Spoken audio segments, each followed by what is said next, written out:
Are you stressed and filled with anxiety like I am? Maybe in a bit of pain from that car accident you had a few years ago? Well, the sponsor of today's episode, Hempville CBD, has us covered. They have the highest quality products created by chemists and doctors.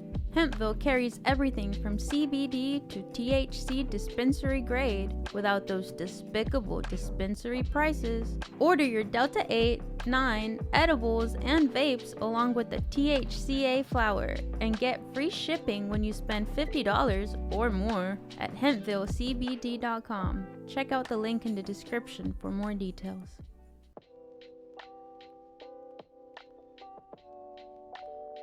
Welcome to the Filmistines, the double feature podcast. Join us as we unravel the interwoven experience of the continuous conversation of cinema. Take part in pairing movies with their cursed counterparts, movies that share DNA, or even pairing questionable duos by joining our Patreon at patreon.com/Filmistines. We offer tiers at the $1, $5, and $20 level. For the $5 tier, we grant the ability to request films to further the discussion. So grab some popcorn, sit back, and get ready to join the 100-year conversation. This is the Filmistines, where movies are more than just entertainment, they're an experience. They're an experience.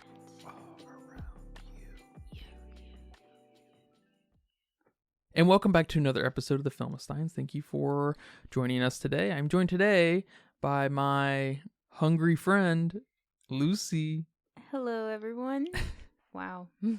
You can join us every Monday, Wednesday, and Friday for brand new episodes of the Filmistines. Some recent episodes include Nick Cage's new film, Dream Scenario, Christopher Nolan's Inception, the Too Cool for School Rebel Moon Part 1, The Creator, and Ridley Scott's new film, Napoleon. Remember to leave nice reviews, comments, thoughts, and ideas over on our Patreon at patreon.com/Filmistines and subscribe. Help us out. We appreciate all the support. But today we're discussing J.A. Bayona's Society of the Snow, Netflix's recent big hit. I guess I have to say off the top that I'm really surprised that someone can go from making perhaps the absolute worst Jurassic World movie, Jurassic Park franchise movie, with the black market of dinosaurs, to one of Netflix's best films, period. You got something to say about that? Well, first of all, it's not that bad. It's not that bad how you're right. saying it right now. It's worse. No, it's not Whatever worse. you think, it's worse. It's not. It's not that bad. Not for you to say, how can he give us that shit and then this masterpiece? No, not that bad. All right. It sounds like a ranking is in order with the Jurassic Park and World movies. I didn't know anything about this Uruguayan flight catastrophe. Apparently, everyone knows about it on the internet. I guess maybe after this movie comes out, everyone's like, oh yeah, we all know about this. I missed the memo. You missed the memo. Yeah. All right. So, I didn't know anyone was going to survive this. Oh, okay. So that was a big surprise for me. Well, a handful of people survived. I was actually quite shocked at how many people survived. I guess I expected everyone to die, not just one or two to survive, but just everyone to perish in a variety of ways. So that was really, I guess, fun as far as a cinematic experience going through that. Yeah, that's interesting. I mean, I did not live under a rock, although sometimes I crawl under rocks. But this time I did not, and I've always heard about this. I think there's some documentaries out, maybe just one documentary, I'm not sure, and several books from the survivors, so I knew there would be survivors. But that's interesting, whether, like, not knowing whether they were going to make it or not, which it's still a film inspired by these events, and nowhere here are they claiming, a biopic or a documentary, so they could still kill everybody and say this is what really should have happened, but here are survivors. That would be an interesting take. But I guess I did know that there were going to be survivors. But I really loved this movie. I was really surprised by how much I liked it, actually. It was very emotional, but I'm sure a story like this is already very emotional, and you're exploring the human spirit So that alone is very powerful. But our director here just takes a whole different perspective and focuses it on our character Numa here, and I think that just made it a million times better than what anyone could have done with it. And I really enjoyed that. I really enjoyed watching it from his perspective. There's not a lot of movies that do that, that give you a narrator who's going to die midway towards the end and you not know that. You know, there's a few movies that you kind of already know they're dying and they're like, let me take you through what happened. And then they take you through what happened. Or maybe some kind of animated film where they come back. There's magic involved. There's something involved to where that character gets to come back. Either as themselves or maybe something like, you know, an eagle or something. But very rare is there a movie where our narrator is the speaker for another situation. Mm-hmm. I can tell a lot of care went into this film and a lot of respect for what these survivors went through. I really like the angle where Numa is our narrator because it plays into what another character was saying when he was talking, I think, to Numa about how he doesn't have a god or he doesn't worship like a traditional god, that these people who have, you know, died with us, died for us, who work with us and, you know, allow for our survivability are the things that I worship. And then I didn't know Numa was going to be one to die. And so when he does die, I'm just like, oh, wow, he's not like, this isn't a retrospective of, you know, his life when he's older or something. He is this omnipotent, omniscient thing that guy was talking about. That's kind of maybe the voice in their heads. Because he kind of was or so it seemed, the like literary guy of the group. And so he carries that on. Or I should say, they each carry him on, at least in this movie, in a similar way that they heard him in, you know, when he was alive. Yeah, and that gets nicely conveyed with the last note he gives them when he says that there's no greater love than to give one life for friends, which goes back to what that guy was saying. These are the people who he worships, the people who gave their strengths for the survivability of the group. And it's very important here that Numa is the last survivor. And that's why he gets to kind of speak for the people that need to be remembered. And I see the potential shortcomings of a film like this, and we face some of that here, like the feeling of hunger and desperation and the time thing. Those are kind of things that are harder to get across in film by the nature of film, I think. So I appreciate the singular focus we mostly have on Numa, too. It helps kind of reel that in to almost a degree that you're not so worried about the others eating, but when is Numa going to eat? And we see him reject eating human flesh, and then we see him give in, of course, and there just makes it a little more personal. We sacrifice the desperation of the group and the hunger of the group in the trade-off for Numa having to succumb to it. And I like that angle. And of course the length thing, them being out there for like almost 80 fucking days, is impossible to get across in any platform, any kind of medium, because it's that's just totally indescribable in any form without experiencing it. Yeah, which I'm glad they give us the little text telling us how many days have gone by. I mean, that's really the only thing you can do, telling us how many days have gone by, how many people, or not how many, but the people that have died with their age next to it. It brings a necessary sterileness to the situation too, because they are, for the most part, kind of just waiting to die.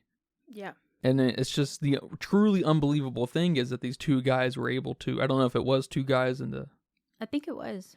But they were able to travel across the Andes for 10 days and find this cowboy guy or some kind of civilized person with a vehicle and way of getting in contact with the police and everything. That's even more unbelievable than them just surviving out there for 2.5 months. That really helps set the tone for what this movie is. It's a survival movie, but it's like a situation where they shouldn't have survived. It's a situation of the will to survive and what humans can do and what they're capable of. What do you think of our intro where we get these young men together to travel to Chile by plane and crazy things happen in the plane? I think that's a nice setup. You know, we see them first interacting with each other as a team. We don't really know the characters then, and they don't really look how they look from the beginning of the movie to the end when we really know them. So we can't exactly pinpoint their personalities, but we know they are a team. We know there's a team captain. We know that they know each other. We know that one of the guys is trying to convince another guy to go with them. So it's very nicely set up. People are saying goodbyes to their family. I mean, if you don't know what this movie is in for, that's very heartbreaking, really, this introduction. And then we have like one of the most insane scenes that I've seen in a movie. I mean, we're seeing everything through Numa's perspective. He kind of notices something's going on. You know, there's a little bit of turbulence. He's looking out the window, noticing some just kind of, I don't know, just something's not right. It's like some Final Destination shit. Yeah, and then we have this very like beautiful shot of, you know, his eyes, like very zoomed in. All we see are his eyes, and then he looks up at the sun and he's kind of blinded, and then all hell breaks loose. There's people flying, there's luggage flying, people are screaming. We're seeing people's legs like bend and just crack, and then somebody gets impaled in the neck. I mean, it's insane. You know, the plane's torn in half. I mean, it's all so chaotic, and we're watching everything through his eyes, and we're as terrified as he is. And I can just imagine how fun and stressful something like this is to shoot. Just the way the seats accordinged in when the plane started to skirt across the mountain was just completely insane. Yeah, I was very curious on how this whole scene was shot because it looked insane. There's no other way to put it. And apparently there were 3 sets, one of a whole plane, one of half a plane, and then I think one where later on the plane is half buried in snow. So for the crash sequence, they put tiny little wheels on the plane seats, and they had one guy push them. So that's the accordion effect you were seeing. Like the guy in the back would be pushing the seats, and then there would be actors getting pushed in until, you know, they couldn't be pushed in anymore, and then they would be replaced by dummies, and then the dummies were the ones that were like face planted and stuff. Yeah. And he talks about how in post-production they had to go in and take out all the tiny little wheels from the seats and make it look like the seats were actually going in like that. So that was pretty cool. And how they had a lot of dummies on set for not only this scene, but a lot of scenes, which that makes sense. That makes sense. We have a lot of bodies. Yeah. A lot of not moving bodies. It's very rare when a movie makes me feel something besides emotion, I guess. How this movie just makes you feel so cold. I like that. I don't know how many other movies I've seen that take place in extreme cold. We have end of the world movies that are, you know, frozen, and we had, I guess, that dream sequence in Inception where there was ice everywhere, but just, I guess, you know, something about them having to survive and not wearing the adequate equipment one should wear in those extreme temperatures just makes your body so freaking cold. And I like that. That was cool. I had to wrap myself up in a blanket. Yeah, I felt something similar. It's kind of like the yawning effect. Because they were cold, we were cold. Or because I was cold, that made you cold, and I was cold because they were cold. The combination. The combination. It's pretty cool. I don't know if I've seen the opposite, where a movie feels so hot. Maybe that Spike Lee movie. Do the Right Thing. That one, yes. And 12 Angry Men. And 12 Angry Men. Yeah, I don't know if I feel it in those movies, though. No, not like this. Definitely not like this. So I just thought that was cool. That's something to appreciate, really. You made me cry, you made me feel emotion, but you also made me so freaking cold. Yeah, I think that is helped with the singular kind of vision we have with, focusing on Numa. It kind of places us in his shoes a little bit more instead of some objective view. So you think if this movie would have been kind of a third person standing off, not so personal, not so close, we wouldn't have gotten that cold? Yeah, I also don't think it would have been as good. I agree. Because I know there's another adaptation of this called Alive, I think, and it focuses on the spiritual angle, which we get little hints of here, but I think that's a really weird angle to focus on because that feels very culty, because all of a sudden you have this religious motto turn cannibalistic, and it's like that's a weird combination. That sounds like a horror film. Yeah. So this movie, you'd think you'd want to focus on the desperation, survivability, camaraderie. Like, they treat the cannibalism like it's a taboo in the movie, like they should, because that's how they felt. Or I assume that's how they all felt doing it and afterward. Yeah, they worked, Bayona here worked really close with all the survivors. That's awesome. I saw that they had about 100 hours of footage of interviews with these guys. So I imagine that their tone and mood of the way they talk about it was the entire reason for the singular perspective. Yeah, I can see that. Because this is a moody thing. This really can't be a statement piece. This cannot be this dualistic kind of religious versus survivability piece. It's too real, because I guess, it happened, and just the presence of it happening and you trying to adapt it grounds it like nothing else. And so it's hard to inject this literary thing in this setting with these characters.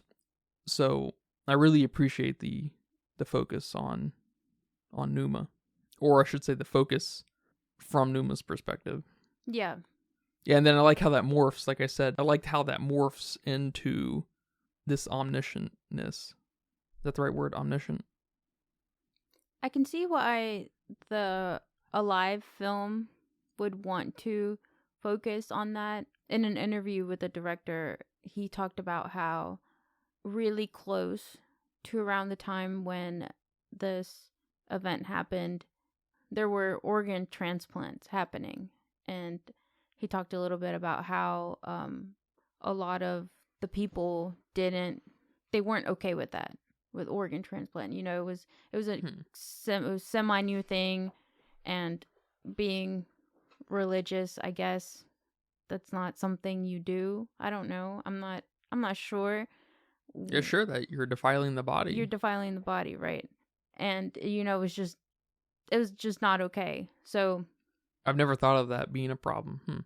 So he talked about how he wanted to portray how not okay they were with consuming human flesh, but he does it in a very, I don't know if I want to use the word mature. He uses it he makes this conversation that they have in a real, like a matter of fact kind of way. Like, yeah. This is how it's going to be if we want any chance to survive, because the filmmaker here, along with all of our survivors at any point in the film, are completely aware of the desolate nature of where they're at. There's nothing lives up here. Yeah, and it helps that we have Roberto saying that, because he's, the med student or whatever, even though he only did 1 year. But he's the student, he's the one who's saying that. So yes, it's like a very matter of fact way. We will die if we don't eat these. And I don't know, I don't think I've ever seen Alive, but that just sounds more, horror, more, we gotta consume the human or we'll die Yeah. way. And they established their rationale and logic right out of the gate, too, with how they react to being alive after the crash. They build a wall, they ration out their food supply. It puts these guys on a strange, like, know-how level, although I'm sure they've never been stranded in a place before like this, at least. But they seem to kind of, right out of the gate, understand how, like, dire the situation is. And so they, one thing leads to another. They understand that they have a bunch of food right outside that could give them a chance. Yeah. And I like that too. I like that each of our boys here have some kind of thing about them that's gonna help everybody. Like the med guy, Marcelo was the leader, the captain of the team, so he quickly started telling people what to do. And then you had the techie guy who could fix the radio, and the people that had a way with words and could kind of calm somebody down in a very stressful situation. So I like that. I like those little pieces of personality that was given to these boys. It makes me think how different this could have gone if it were maybe like a commercial flight with just random people, the baby, the 10-year-old, the grandparents, the couple on the honeymoon. They would have all died. And then here we have people who know each other. They talk to each other. They've grown up around each other, maybe family, cousins, and the mom, the sister. It's more tragic. Yeah, well said.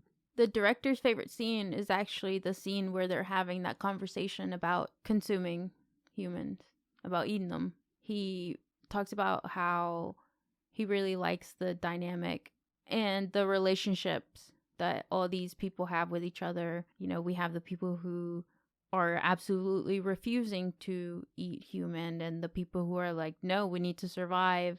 And just kind of looking at your friend who is on one side, but you're on the other side, and just this tense situation. And then he talks about how in that scene, it ends with one of the boys just bursting out and crying. Yeah, man. So many of those scenes inside the plane were awesome. Those close quarters. Yeah, I think my favorite one is the one where they're all making up poems and just kind of having a good time. And the audience and Numa is, thinking we're okay, we're having fun, we're laughing, we're gonna be okay. And then a fucking avalanche happens and they're all stuck in deep snow and people are dying and they need oxygen fast and it's dark and chaotic, and that was fucking crazy. Yeah, and then every sequence to come after that, when they were buried, was really cool. That might be my favorite scene too, or favorite sequence of them kind of having a good time to things getting worse. Really fast. Really fast. And yeah, that was nuts. The one thing that sticks out to me most from that sequence is everyone's yelling, looking for their friend, looking for whoever's alive, and the guy, I don't know his name. The man that was there with the woman, and he kept shouting, "You're stepping on her, you're on her, you're stepping on her," and it's dark, and oh my god. It's brutal. It was so brutal.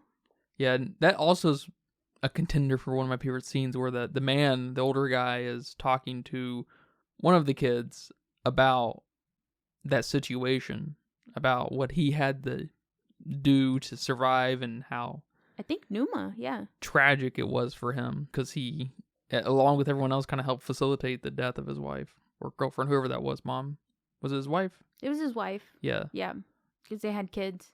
Oh yeah. Yeah, and how he was the one standing on her chest. So if he moved, and yeah, that was crazy. That was heartbreaking. There's a lot of moments here that are so heartbreaking in both good and bad ways. Probably all the scenes with the radio and the information they were getting from the radio. them finding out that there's a rescue team, to them finding out that it stopped, the rescue team ceased, Yeah. to them at the end finding out that the 2 boys made it and are getting rescued.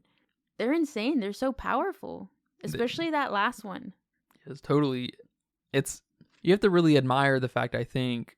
I mean, it may just be me, but even though this takes place over 2.5 months, the film does such a good job placing you in the time and place for these guys that there's still some element of, empathy there, because between every scene or whatever sequence, a few days or weeks go by, and just the surrounding area just indicates that they've been doing a bunch of the same for every single one of those days, and so there's a weight and dread that just drags this mood down, and I think it does it really effectively, as much as a film or TV show or anything can really do, because that time thing is really hard to capture, but I think they actually do a remarkable job here with that. And it helps that, yes, these boys are probably doing a bunch of nothing and waiting to die for weeks for the most part, waiting for someone to really come save them maybe, but so it helps ground it in the span of time versus something like Napoleon, recovering many more months than just, 3 months. So that story would have no chance in hell, being told in really in a fleshed out way. So we needed a different focus. We couldn't focus on Napoleon's affairs. Right. Especially because he's moving about. He's going to Austria and Prussia and back to France and everything. And here we're in a real static place. So I think it's really effective in that way. Do you think they kept the same effectiveness of the time in the end, where Roberto and Nando are going to find somebody, and that whole trek took about 10 days, and then when they got in touch with the guy, he's also in the middle of fucking nowhere. So how long did he have to go alert? Yeah, probably not more than a day, I would imagine. But yeah, see, I mean, that's where the film starts to falter a little bit, because that felt really fast. That felt super fast. And that is because they were on the move. They were on a hero mission, they were on their final mission. There was no coming back, right? Yeah. So it's a tricky thing, and I appreciate the decision to really not focus on them when they left, and until they arrived with that cowboy dude, because it's really, I mean, I get it, man. It's such a frustrating and tricky thing to try to capture a span of time where something's happening, because they're traveling up and down valleys and around and stuff, and that's pretty much the only sequence we get is when they get into the valley of some mountains and stuff. And I guess maybe there's some thing out there in mountainous areas that people know about valleys, that because it kind of looked like there was like a path that way. I don't know anything about mountainous valleys, and that might indicate water. Yeah, water or some kind of geographical certainty for life. Wilderness. Yeah. Not mountains upon mountains upon mountains kind of thing. Okay. They must, because that's what it kind of indicated to me. And so, of course, we needed that instant. Like, okay, there's something. Like, the hope was, they got pretty far out there, and the 3 of them originally, and then they see these rolling mountains, and they're like, fuck, like, what are we gonna do? And then one guy goes back, and so the other guys have food, and then we don't really see them until they hit the valley, and then we don't see them again until they hit the cowboy. And so it unfortunately does kind of suffer from that time thing. It didn't feel like 10 days. And I mean, that's a hard equation to figure out for filmmakers. It really is. I have no idea how you could correct that. Yeah. Without having a series or something where we have a similar kind of mood all the way through. And maybe those last episode and a half focus on those guys traveling kind of thing, out of like 10 episodes or something. It had to be something like that. But then that's a tough thing, because like in The Last of Us, we avoid all of the walking. We get all the high points. But there's, like, most of the game is walking. And the stories Joel and Ellie share and have with each other. So it's tough. Yeah. It's tough. But I guess they they navigate around it so quickly, and it becomes such a happy ending that you're not really stuck on it for long. And especially because out of the 80 days or whatever, 10 of them were focused on that. So it helps navigate us around that dragging on for some weird amount of time. So I think he does as good as he possibly could without a show, maybe. I'm not even sure if that's the correct answer, because that's hard to capture. There's no doubt about it. I do not envy that job. Try to capture a mundane amount of time on camera, for sure. That's scary work. Yeah. And there's something to be said too, that our narrator is gone. I don't want to say almost like it doesn't matter what happens after him, but we're no longer experiencing the awfulness with him. Yeah, and I think it's pretty cool because I feel like they effectively portray a sense of, well, this is it. When Numa dies, it's like, all right, well, this, especially for someone who doesn't fucking know if anyone's gonna survive, I'm like, well, this is it. This is it for all my boys here. They're not gonna make it back. So that was, I don't know if that worked on that level for you, but it ended up being really effective for me. No, it did. Even though I knew the whole time they're not gonna make it. Shit. It's good filmmaking. It's good filmmaking. He tricked me. And you knew. Good job. And I knew. That's sick. One of my other favorite scenes is when they're getting ready to be picked up. They just heard on the radio that Roberto and Nando made it and are alerting, and there's people on their way to go collect them, and they're all trying to comb their hair and putting gel in it and brushing their teeth. And there's just something so kind of sweet and sad about that. And then they talk about, what are we going to do with all these bones? And it's like that sweetness is kind of like, oh, shit. Yeah. And I don't remember what they decided to do with them. If they were like, fuck it, let them see. Yeah. Or if they hid them. I don't remember. I don't think they hid them. Yeah, they just left. I don't know what they could really do with them. I guess they could cover them in the snow. There's almost this feeling of, well, fuck it. We did what we had to do to survive. So, I mean, of course, especially in retrospect, I'm sure they're all ashamed. But in that moment of, like, we're going to make it, I mean, they may not have even crossed their mind, really. I guess they did ask it, and then they were taking photos, and they kind of covered some carcasses and stuff. And yeah. Which is also a great line in the film, too, that I like. When Numa says, Tintin insists on taking pictures. I wonder who those pictures are for. I'm like, damn. That's so sad. Do we have any photos? Because it looked like they left the camera behind. No, we have photos. They're at the end, right? In the credits. Of them in the mountains? Yes. Yeah, I think that's actually them. Because I from the little bit of catching up I did, they didn't immediately pick everyone up like they did in the movie. They came and got a group of people and then left and then came and got another group of people. Damn. Yeah, I know, right?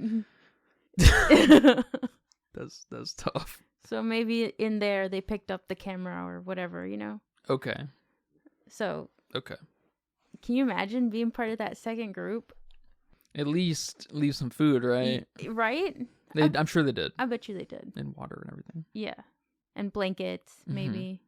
Yeah. At least a jacket. Because they may have left someone with them, like a so-called expert, snow expert, mountain expert. Could have seen that.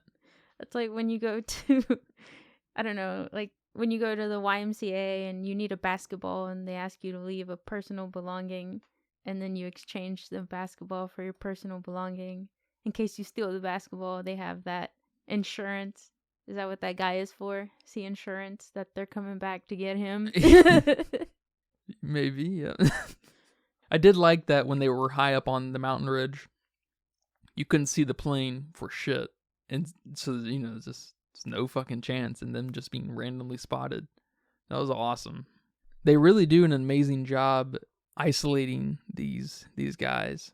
Yeah, especially in all the scenes where it's a bunch of mountains and tiny little human trekking. You're like, fuck. Where's the tail of the plane? God knows. I guess the last thing I want to talk about is the progression of their bodies slowly becoming thinner and their faces just becoming more frostbitten and dry as fuck. How they do that? Makeup? I don't know. It's pretty amazing. Yes, it looks really good. I know that they filmed in actual snow, which I was surprised. I mean, I guess not that surprised because it looks amazing, but not that I'm an expert at fake snow or, CG, anything. But yeah, I wonder how they kept that up, because they must have kept it cold for one. But they put snow in like an arena of screens. Don't know if you know about this, but here in the last few years, there's been productions where they create a like game-like landscape with screens that simulate where they're at in whatever show or movie. And here, the mountainous area, right? How did they deal with snow on any kind of set level situation? well, I know they filmed in Sierra Nevada, which is in Spain. A lot of the out in the open shots, I guess the non-plane shots, those were filmed on that snow-covered mountain. And then they laid in shots of the Andes. But as far as the plane stuff goes, yeah, how do you keep wherever you're filming cold enough that your snow's not melting? I know that for the scene where they're all coming out after that blizzard, that they used real snow for that, and that the actors were actually submerged in a mix of artificial and real snow, and that they had like warm blankets ready. And I mean, Jesus Christ, I couldn't imagine filming somewhere it's cold. Maybe that's why we got so cold, because they actually are cold. They're not pretending to be cold. There's something primitive we're connecting on with them. Yeah, we see it in their eyes. That's not a fake shiver, that's a real shiver. Yeah. That's cool. That's cool though, that you can make something like this look this good, feel this terrible, and still keep the care and respect of what these people went through. Might be my favorite 2024 film. Is it a 2024 film? Can I call it that? Yeah, I don't know. It, of course, released on Netflix January 4th. Okay. But it hit theaters all across the world throughout the last part of 2023. Oh, shit. So I don't even know what to call it. What does Wiki call it? A 2023 film. Well, Wiki might be right. I'm probably I'm gonna label it as 2023. All right. Yeah. So not my first 2024 yeah, we film. have. I thought it was gonna be the first 2024 movie too. Dang. And I mean, also, we didn't say it, but the performances were fucking amazing. And none of these actors were actors before. This is a lot of their debut film.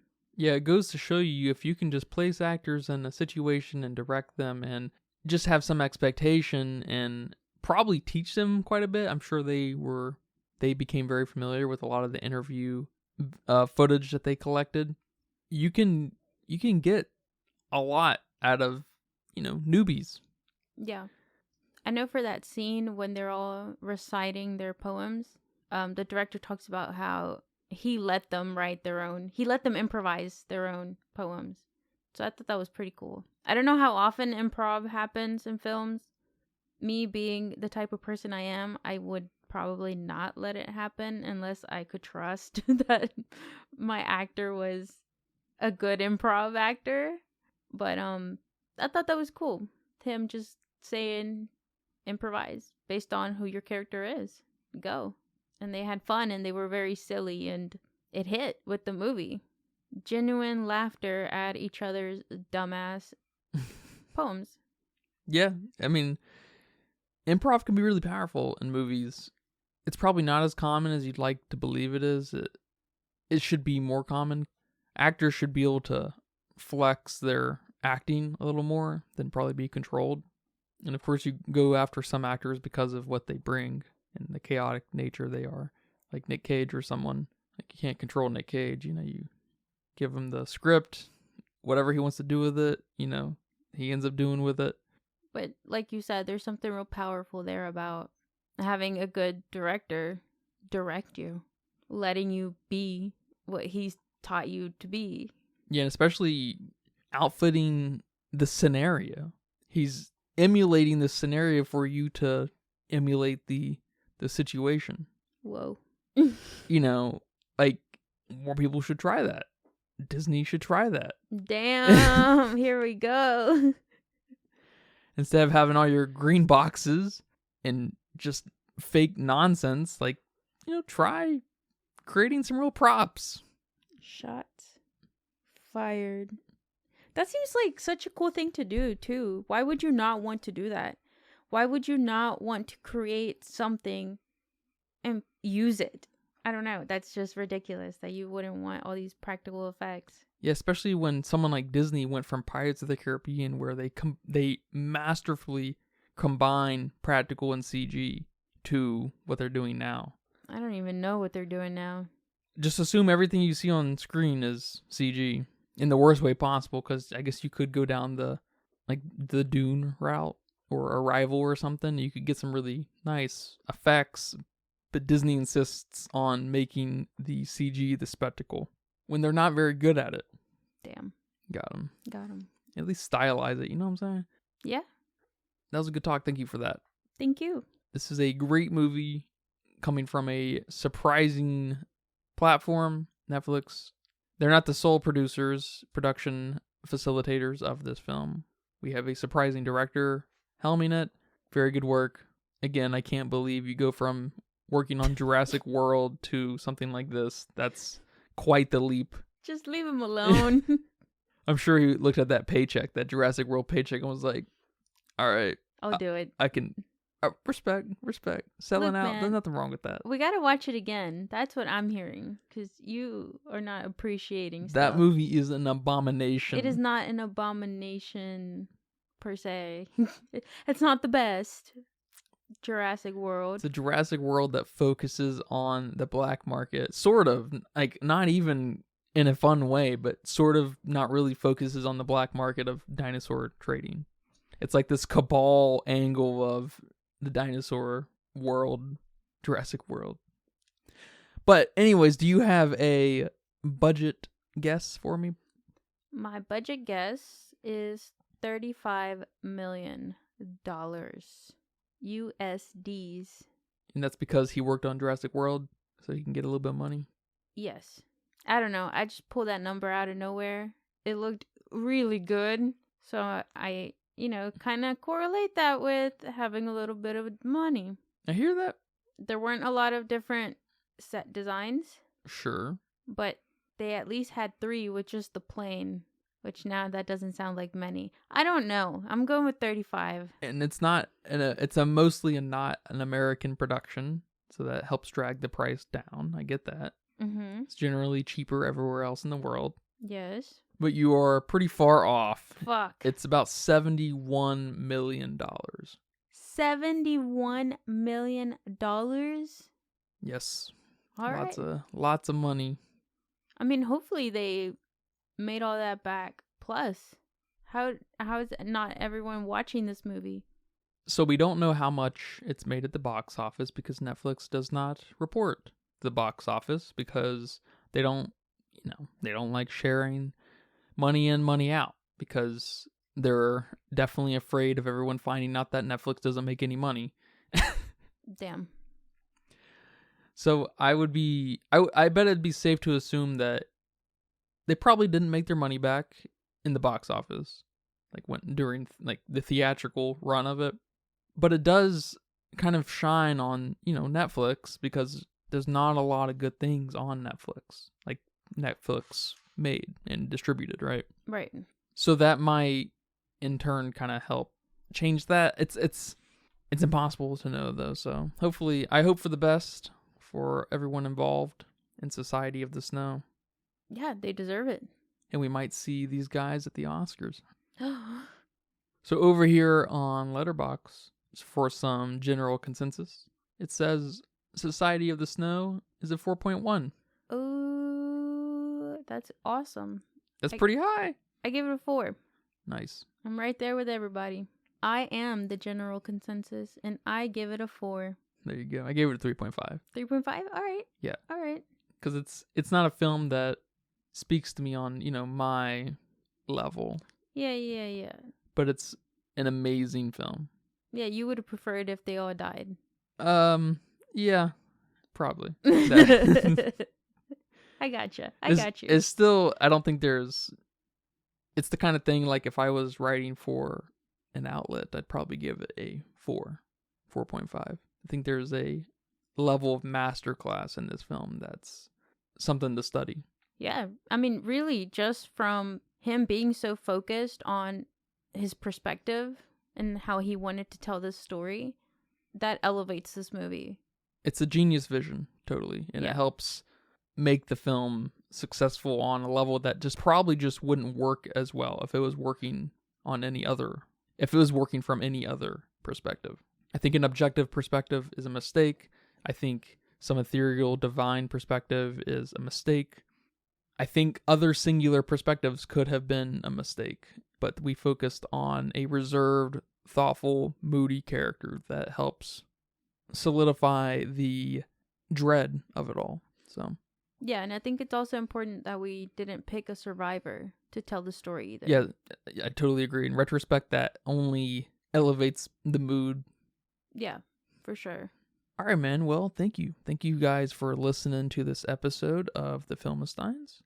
Remember, we post every Monday, Wednesday, and Friday with brand new episodes of The Filmistines over on patreon.com/Filmistines, Spotify, Pandora, Google Podcasts, Apple Podcasts, all the goods. And remember to leave nice reviews, comments, thoughts, concerns, ideas over on our Patreon. Come and support us, please. Please. It's cold over here. It's very cold over here. Until next time, though, take care. Bye-bye. Bye-bye. And that's a wrap for today's episode of The Filmistines. Thanks for tuning in and joining us on our cinematic journey. We hope you enjoyed our discussion, gained some new insights and perspectives in the world of movies. Don't forget to subscribe to our podcast on your favorite platform, especially Patreon at patreon.com/Filmistines, and follow us on social media for more film-related content. We love hearing from our listeners, so if you have any feedback, suggestions, movie recommendations, or book recommendations, please feel free to reach out to us. Until next time, keep watching and keep loving the magic of movies. This is The Filmistines, signing off.